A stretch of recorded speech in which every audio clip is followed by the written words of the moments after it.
તો આપણે રેખાઓ ચેપ્ટરની વાત કરી રહ્યા છીએ અને એમાં લાસ્ટ ટાઈમ આપણે રેખાના ઢાળની થિયરીઓ જોઈ હતી. ઝડપથી રિવિઝન કરી લઈએ કે ભાઈ રેખાનો ઢાળ એટલે શું? તો રેખાએ x અક્ષની ધન દિશા સાથે જે ખૂણો બનાવેલો હોય એના tan નું માપ એટલે કે ઢાળ બરાબર tan θ. આ સિવાય રેખાનો ઢાળ બીજી કઈ રીતે મળે? તો જો બે ભિન્ન બિંદુ આપેલા હોય x1 y1 b x2 y2 તો રેખા AB નો ઢાળ બીજી રીતે આ રીતે મળે કે y યામનો તફાવત તે જ ક્રમમાં x યામનો તફાવત. એક x અક્ષની ધન દિશા સાથે બનાવેલો ખૂણો આપેલો હોય તો ઢાળ મળે અને બીજું બે ભિન્ન બિંદુ આપેલા હોય તો ઢાળ મળે. ત્રીજી વાત છે કે જો બે રેખાઓ પરસ્પર સમાંતર હોય તો એ બંનેના ઢાળ સમાન હોય અને બે રેખાઓ એકબીજાને લંબ હોય તો એના ઢાળનો ગુણાકાર m1 m2 બરાબર -1 થાય. આપણે છેલ્લે સાબિત કર્યું. આ સિવાય આડી આડી રેખાનો ઢાળ 0 હોય અને ઊભી ઊભી રેખાનો ઢાળ અવિખેય હોય.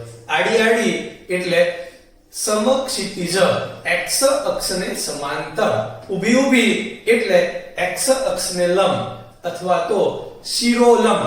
આવા બધા શબ્દો હોય તો આપણે એનાથી પરિચિત હોવા જોઈએ કે શિરોલંબ રેખા તો તરત આવડવું જોઈએ કે ઢાળ અવિખેય x અક્ષને લંબ વગેરે વગેરે. તો હવે આ વાતમાં આપણે થોડા આગળ વધવું છે. હવે કેવા પ્રશ્નો આવી શકે છે? આમ તો આપણે 10.1 ની વાત નથી કરી રહ્યા. 10.1 10.2 10.3 ત્રણેય સ્વાધ્યાય સાથે ચાલી રહ્યા છે. ત્રણેયની થિયરીઓ આપણે સાથે ભણી રહ્યા છીએ. પછી એક સાથે આપણે ત્રણેય સ્વાધ્યાય ઝડપથી ગણી નાખશું. સહેલા દાખલાઓ છે. હવે આપણે રેખાનું સમીકરણ મેળવતા આવડે છે કે ભાઈ રેખાનું કાર્ટેશિય સમીકરણ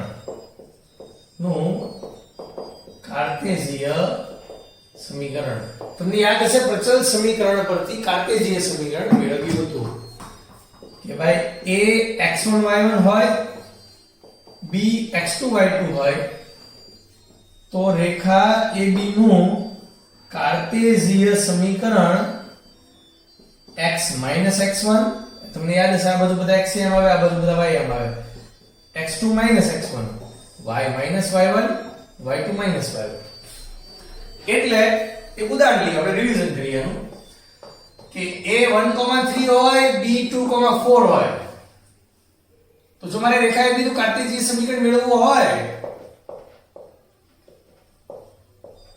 તો x 1 ના છેદમાં 2 1 આ બધું ઈ જ રીતે y 3 4 3 તો x 1/1 y 3/1 સાદુરૂપ આપતા x 1 બરાબર y 3 તો y ને આમ લઈ જાઓ x y plus 2 બરાબર 0.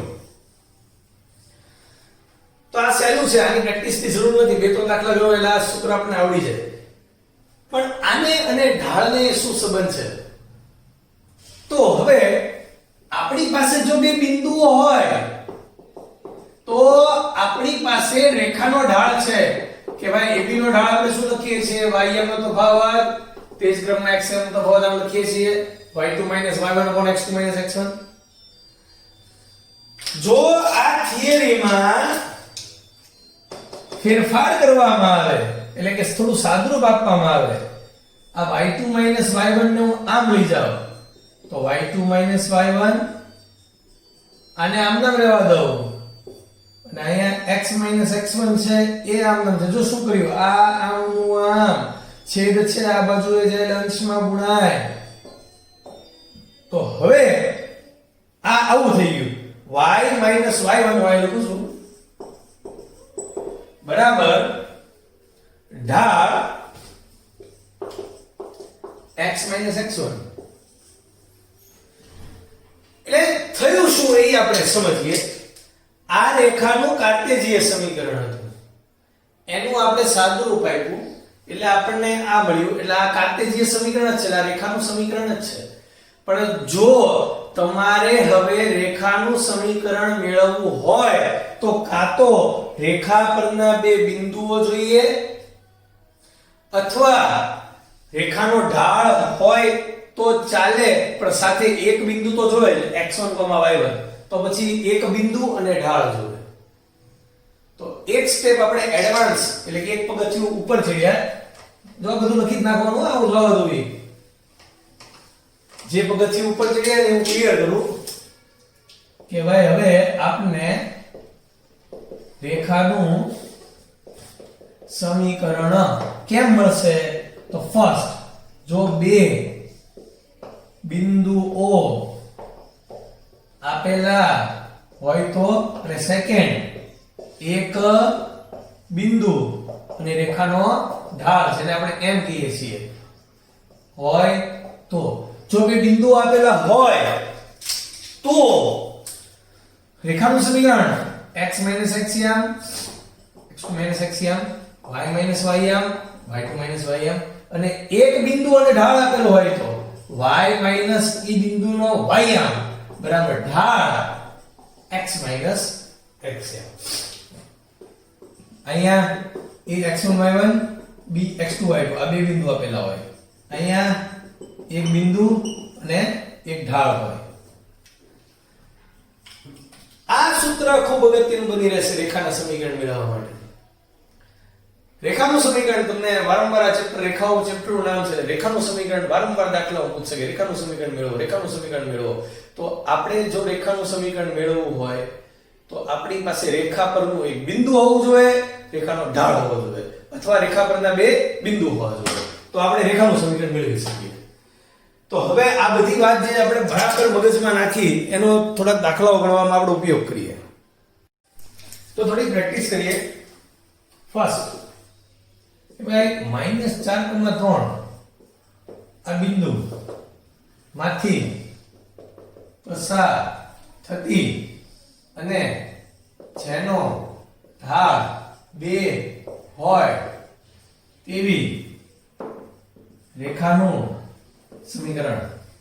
તો જવાબ સીધો જવાબ y માઈનસ બિંદુનો y બરાબર ઢાળ x માઈનસ બિંદુનો x કૌંસમાં લખ્યું તો પછી આમ કરીએ. તો જેથી કરીને y માઈનસ 3 બરાબર 2x પ્લસ 4, 2x પ્લસ 8 બધું આમ લઈ જાઓ, 2x માઈનસ y પ્લસ 11 બરાબર 0. રેખાનું સમીકરણ મળી ગયું. નેક્સ્ટ વેરિએશન કેવા હોય છે જોતા જઈએ આવા દાખલામાં.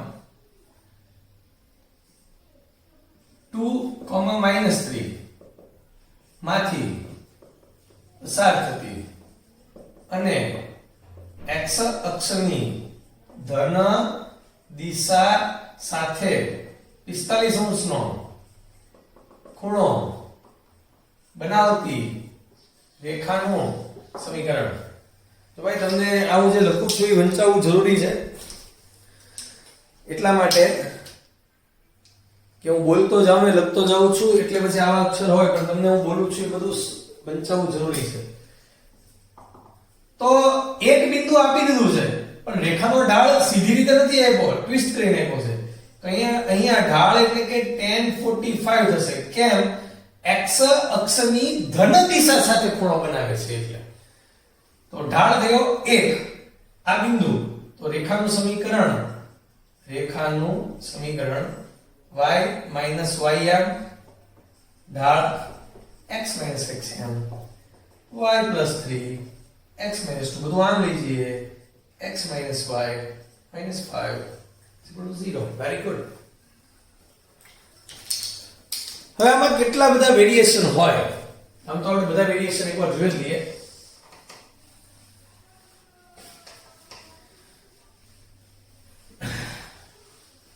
એક રેખા.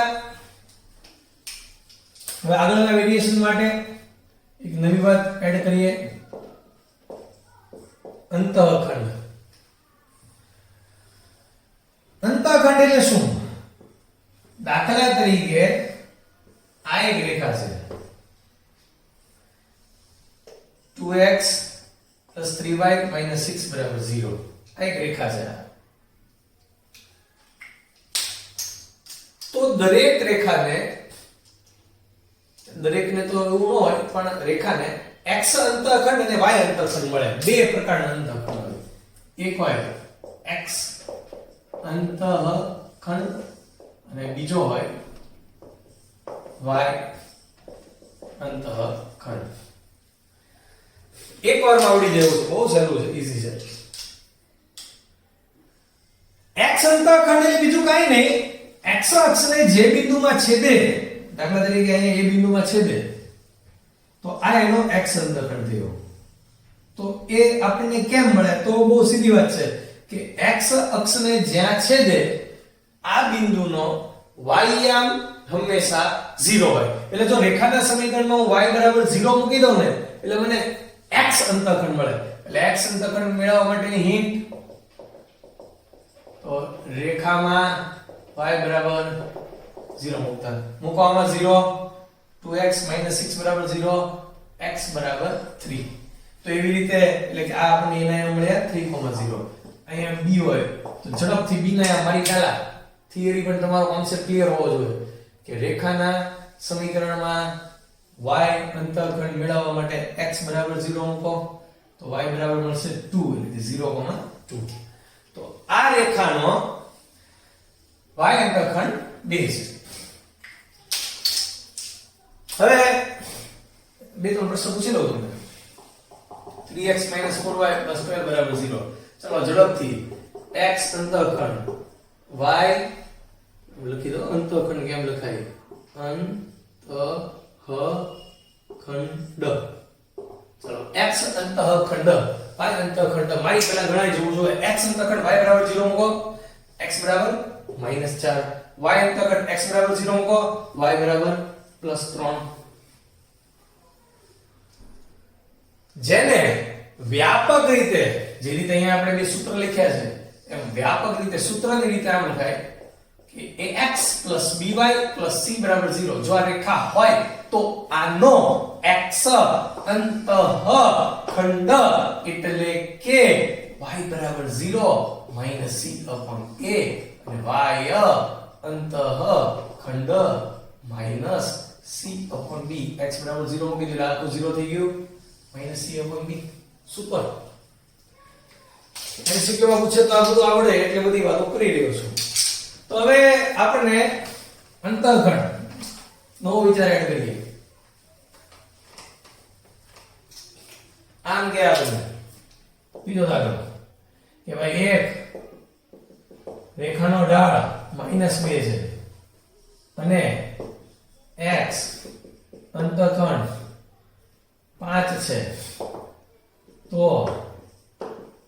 રેખાનું સમીકરણ, તો આપણી પાસે ઢાળ આવી ગયો -2 અને રેખા પરનું એક બિંદુ પણ મળી ગયું કે 5,0. કારણ કે x અંતઃખંડ 5 નો મતલબ ઈ x અક્ષને 5,0 માં છેદે છે. તો બિંદુ મળી ગયું, ઢાળ મળી ગયો. તો તેથી રેખાનું સમીકરણ y - y યામ બરાબર ઢાળ x - x યામ y બરાબર -2x + tan. બધું આમ લઈ જતા તો 2x + y -10 બરાબર 0. સુપર. jadi આપણે આગળ વધતા જઈએ, વેરિએશન ની વાત કરતા જઈએ. ચોથો દાખલો પૂરેપૂરી પ્રેક્ટિસ કરવી છે કે ભાઈ એક રેખાનો ઢાળ 1/2 છે અને y અંતઃખંડ -2 છે. તો રેખાનું સમીકરણ, તો y અંતઃખંડ -2, પહેલા તો હું ઢાળ લખી નાખું 1/2. y અંતઃખંડ -2 એટલે કે 0,-2 ભૂલ કર્યા વગર લખતા. તો તેથી કરીને રેખાનું સમીકરણ y - y યામ બરાબર ઢાળ x - x યામ. This is y + 2. આ બગડો છે આમ ગુણાય 2x, બધું આમ લઈ જઈએ, x - 2y - 4 બરાબર 0. બહુ સાદું ઝડપથી આવડે તમને.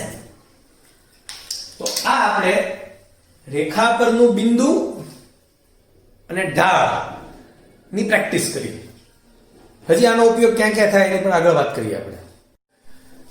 આગળ વધીએ. પાંચમો દાખલો x અક્ષને ઉગમ બિંદુથી ડાબી બાજુ 3 એકમ અંતરે છેદતી અને x અક્ષની ધન દિશા સાથે π/3 માપનો ખૂણો બનાવતી રેખાનું સમીકરણ મેળવો. તો આમાં તમારે ઢાળ એ તમારી જાતે કાઢવાનો છે ને બિંદુ કાઢવાનું છે અને કાઢી જ શકાય છે. જો બધા લેક્ચરો ખાલી લેક્ચર જોયા હોય ને પ્રેક્ટિસ નો કરી હોય તો આવડે. x અક્ષની ડાબી બાજુ લાગે હોય 3 અંતરે અહીંયા 3 અંતરે છેદે તો આ બિંદુનો અહીંયા હોય -3,0. x અક્ષની ધન દિશા સાથે એટલે કે રેખાનો ઢાળ m બરાબર tan π/3. તો મારે જવાબની શરૂઆત કરાય કે રેખા પરનું બિંદુ આપણને બિંદુ મળી ગયું -3,0. ઢાળ tan π/3 is a √3. તો તેથી કરીને રેખાનું સમીકરણ y - y √3. This is y equal to √3x plus 3√3. સાદુરૂપ આપતા y ને આમ લઈ જતા √3x - y plus 3√3 બરાબર 0. તમે જોતા હશો ક્યારેક આમ લીધીએ છે ક્યારેક આમ લીધીએ છે તો એ ભાઈ એમ કોમન સેન્સ ની વાત છે. તમને સમજાતું હશે કે x ની નિશાની ધન રહે એવી રીતે રેખાઓ લખવાની સિસ્ટમ હોવાથી બને ત્યાં સુધી આપણે આમ લખીએ છીએ. તો આગળ વધતા જઈએ. નેક્સ્ટ દાખલાની વાત કરું. હવે કેટલું રિવિઝન. બે બિંદુ આપ્યા હોય તો પ્રતલ સમીકરણ જે આપણે સ્ટાર્ટિંગ હતી, પછી વિભાજન કે p બિંદુ વચ્ચે હોય પહેલા હોય પછી હોય એ પ્રમાણે લેમ્બડા વચ્ચે હોય તો ધન મળે, પહેલા હોય તો -1 થી 0 વચ્ચે, પછી હોય તો -1 થી નાનો. ત્યારબાદ કાર્ટેશિયન સમીકરણ પ્રતલ સમીકરણ પરથી પછી રેખાના ઢાળની વાત કરી, ઢાળ કેટલી બધી રીતે મળે, અને ત્યારબાદ આપણે ઢાળ અને બિંદુ પરથી રેખાનું સમીકરણ. યસ, એટલે અહીં મારે ચોથી થિયરી એડ કરવી જોઈએ કે રેખા પરનું એક બિંદુ આપ્યું હોય આ વાત છે કે સોરી અંતઃખંડ વાળી થિયરી પણ એડ કરી દીધી છે, કરી નાખી છે. એટલે 3 થિયરી કે બે બિંદુમાંથી પસાર થતી રેખા જે અગત્યની થિયરીઓ છે કે જેનો દાખલામાં મેક્સિમમ ઉપયોગ થાય છે. ઢાળ અને બિંદુ આપેલું હોય તો રેખાનું સમીકરણ અને અંતઃખંડ આ તો આપણને આવડે, આની એકવારમાં આવી છે. હવે બે રેખા વચ્ચેના ખૂણાની વાત કરીએ. ભાઈ એવું તો નથી ને કે દર વખતે બંને રેખા એકબીજાને લંબ હોય, એવું તો ન જ હોય કે આની લંબ જ હોય એવું જરૂરી નથી. આમ બંને વચ્ચે એક ખૂણો બનતો હોય. હવે એમાં છે ને બે રેખા વચ્ચેના ખૂણાની વાત જ્યારે શરૂ થઈ ને તો ત્યારે બાધાબાધી થઈ ગઈ બે જણા વચ્ચે. અમુક જણા એમ કે આ રેખા L અને M, L1 ને L2 છે તો એ લોકો વચ્ચે શું બાધાબાધી થઈ? તો એ કે બંને વચ્ચેનો ખૂણો આ ગણો, તો કે એમ નહીં, આ બંને વચ્ચેનો ખૂણો જ છે. પછી સમાધાન માટે નક્કી કર્યું કે એવું કરીએ કે જે લઘુ કોણ હોય ને એ ખૂણો કન્સિડર કરવાનો. 90 કરતા નાના માપનો ખૂણો એ બે રેખા વચ્ચેનો ખૂણો ગણવાનો. એટલે પહેલા ચરણમાં જ આપણે રહીએ અને પહેલા ચરણમાં બધું ધન ધનાધન ધન હોય તો એ દેખાય કે જો આ 90 કરતા નાનો છે ને આ 90 કરતા મોટો છે. આવું તો આમ આકૃતિ જોઈએ તો આપણે ફોકસ કરીએ તો દેખાય. તો જો આ ખૂણો બંને રેખા વચ્ચેનો હોય તો આને આ ખૂણાને અને રેખાના ઢાળ વચ્ચે શું સંબંધ છે એની વાત કરીએ. હું આલ્ફા લાવું, આલ્ફા થીટાની આલ્ફા. તો આ દાખલા તરીકે ધન દિશા સાથે θ1 ખૂણો બનાવે, આ θ2 ખૂણો બનાવે. તો L1 નો ઢાળ M1 બરાબર tan θ1 અને L2 નો ઢાળ M2 બરાબર tan θ2. ચલો, કોઈને વાંધો નથી ને? આગળના લેક્ચરમાં આપણે શીખી ગયા હતા કે θ1 α આ બંનેનો સરવાળો θ2 જેટલો થાય. અને નો શીખ્યા હોત તો પણ આની પહેલા તો આપણે 10મા ધોરણમાં ભણી ગયા હતા. તો α બરાબર θ2 θ1 લખાય. બંને બાજુ tan લગાડો તો tan α બરાબર tan θ2 θ1. અહીંયા tan લગાડ્યું, અહીંયા tan લગાડ્યું અને આ તો આપણું tan નું સૂત્ર. કે tan theta 2 minus tan theta 1 છેદમાં 1 minus tan theta 2 into tan theta 1 આ તો જાણી કે tan theta 2 એટલે કે m2 હું એમ લખીશ કે તેથી કરીને tan alpha બરાબર m2 minus m1 upon 1 m2 minus m1 upon 1 plus m2 into m1 super તો જો આપણે શું સંબંધ મેળવ્યો બરાબર ચેક કરતા tan આલ્ફા બરાબર એટલે કે બે રેખા વચ્ચેનો ખૂણો જો આલ્ફા હોય તો tan આલ્ફા બરાબર m2 minus m1 upon 1 plus m1 into m1 જબરદસ્ત વાત છે પણ આને આમ લખાય છે કે tan આલ્ફા બરાબર માનાંકમાં m2 minus m1 upon 1 plus m1 into m2 અથવા m2 into m1 whatever બેનો ગુણાકાર છે વાંધો નથી માનાંક એટલા માટે કે tan આલ્ફા આને આપણે પહેલા ચરણમાં લેવાનો હોવાથી જે આનો હિસાબ આવે એ હંમેશા ધન જ મળવો જોઈએ જો tan થીટા ની કિંમત ધન હોય તો એ પહેલા ચરણમાં જ હોય કેમ કે a tan થીટા પહેલા બીજા બે ચરણમાં ધન હોય પણ અહીંયા તો ખૂણો 180 થી તો નાનો જ છે ને એટલે એની તાકાત નથી કે બીજા ચરણની બહાર જઈ શકે એટલે જો tan થીટા ધન હોય તો એ બીજા ચરણમાં ન હોય એ પહેલા જ ચરણમાં હોય તો માનાંક લખવામાં આવે છે See, we have done a superb job. Almost આ ચેપ્ટર ની એવું કહી શકાય 75% થિયરી પૂરી થઈ છે હવે આના દાખલાઓ તો આના દાખલાઓ તો જ આવડે જો તમને ભૂમિતિ આવડતું હોય તો નહીં આવડતું હોય તો હું તો તમને બધું એક વાર શીખવાડીશ ચિંતા નહીં કરતા આ ચાર મુખ્ય થિયરીઓ હજી બાકી છે અમુક થિયરી પણ એ તો બધી હેલી નાની નાની છે લિમિટેડ ઉપયોગ વાળી એવી થિયરીઓ બાકી છે જો બે રેખાઓ વચ્ચેનો ખૂણો આલ્ફા તો tan આલ્ફા બરાબર માનાંકમાં m2 m1 1 plus m1 into m2 તો હવે આપણે થોડી બીજી પણ વાત કરીએ દાખલા ગણવા માટે ઉપયોગી વાતો કરી લઈએ હવે જો કેવા દાખલાઓ હોય એ આપણે જાતે આપણે પોતે વિચારીએ અને આ ચેપ્ટરમાં દાખલા કેવા હોય એક તો આવા દાખલા હોય કે તમને ત્રિકોણના ત્રણ શિરોબિંદુ આપી દે અને એમ કે આને કાટકોણ ત્રિકોણ બતાવો તો 10મા ધોરણની એક રીત હતી કે ab² મેળવતા bc² મેળવતા ac² મેળવતા પછી કોઈ પણ બેનો સરવાળો બેના વર્ગોનો સરવાળો બરાબર ત્રીજાનો વર્ગ થાય તો એ જે ત્રીજાનો વર્ગ છે જેમ કે અહીંયા દાખલા તરીકે આવું થયું ab² bc² બરાબર ac² તો આ કર્ણ થઈ ગયો અને એની સામેની બાજુ કાટખૂણો થઈ ગયો તો એક ખૂણો કાટખૂણો એટલે કાટકોણ ત્રિકોણ 10મા ધોરણમાં સાબિત કરતા હતા પણ 11મા ધોરણમાં એમ પૂછે કે અંતર સૂત્રના ઉપયોગ કર્યા વગર આને કાટકોણ ત્રિકોણ બતાવો તો બતાવી શકાય તમારે આનો ઢાળ મેળવવાનો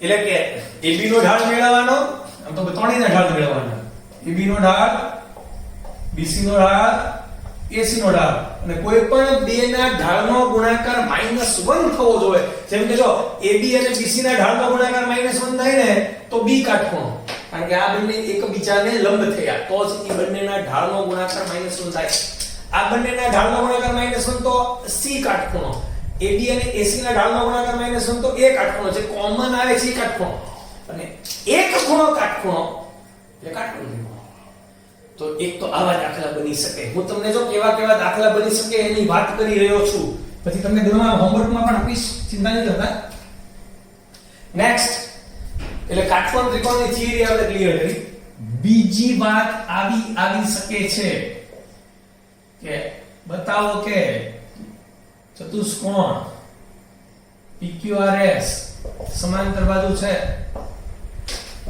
આમ લખતા સમાંતર બાજુ ચતુષ્કોણ PQRS તારા ગુણધર્મ આવા છે જો તમારે એને સમાંતર બાજુ બતાવવો હોય તો સામેની બાજુઓ સમાન હોવી જોઈએ એટલે PQ મેળવવાનું અંતર સૂત્રથી RS નો SR મેળવવાનું આ બંનેના માપ સમાન થવા જોઈએ આ બંનેના માપ સમાન થવા જોઈએ સમાંતર બાજુ કહેવાય બીજી વાત છે ઢાળની રીતે આનો ઢાળ મેળવતા આ બેનો ઢાળ સમાન એટલે આ બંને બાજુ સમાંતર આનો ઢાળ મેળવાય આ બંનેનો ઢાળ સમાન એટલે સમાંતર તો આ બંને સમાંતર થઈ એટલે આ ચતુષ્કોણ સમાંતર બાજુ ચતુષ્કોણ થયો એક સ્ટેપ આગળ વધે લંબચોરસ બતાવો તો મારે જો આને જ લંબચોરસ બતાવવો હોય જો આ લંબચોરસ તો આનો ઢાળ મેળવવાનો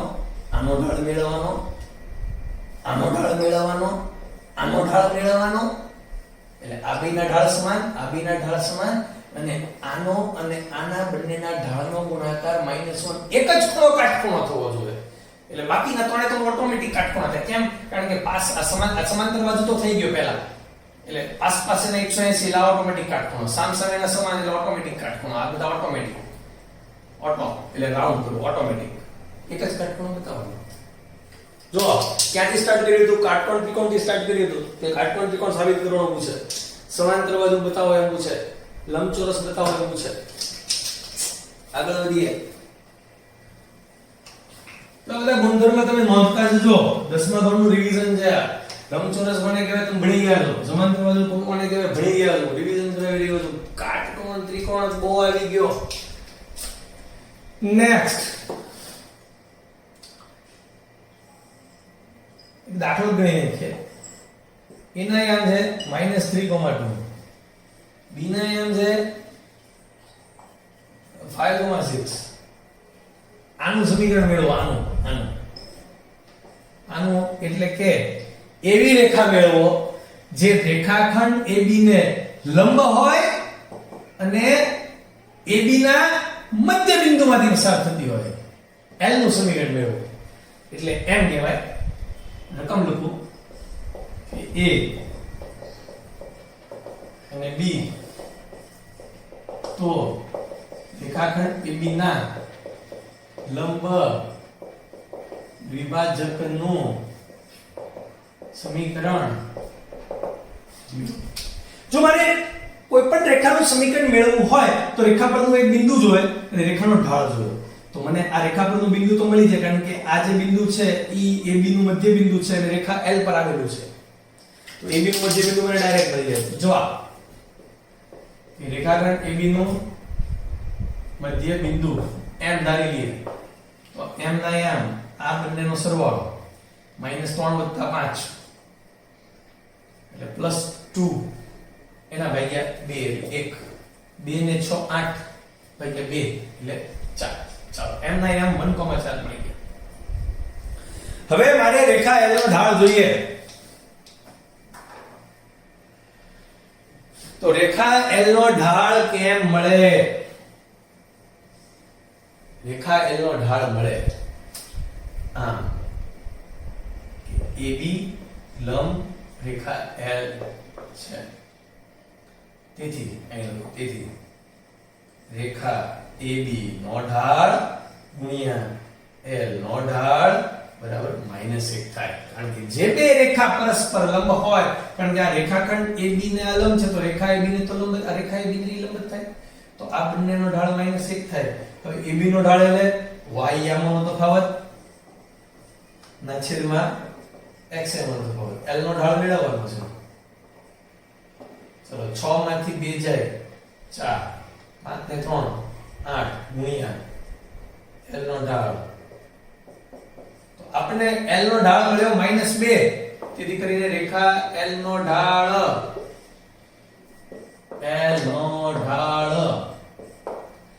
L પરનું બિંદુ મળી ગયો L નો ઢાળ મળી ગયો તેથી આ બાજુ લખું છું ભાગેલ રેખા એટલે કે લંબ